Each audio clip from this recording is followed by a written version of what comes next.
کسی بشر میں ہزار خامی، اگر جو دیکھو تو چپ ہی رہنا۔ کسی بشر میں ہزار خامی، اگر جو دیکھو تو چپ ہی رہنا۔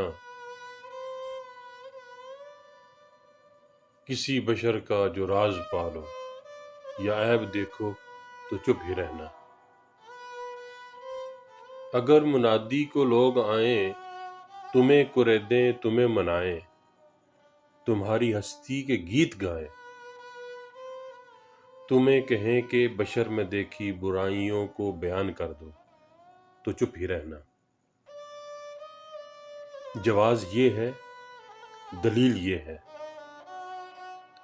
ضعیف لمحوں کی لغزشوں کو، حرام ناطے کی قربتوں کو، ہماری ساری حماقتوں کو، ہماری ساری خباثتوں کو وہ جانتا ہے، وہ دیکھتا ہے، مگر وہ چپ ہے۔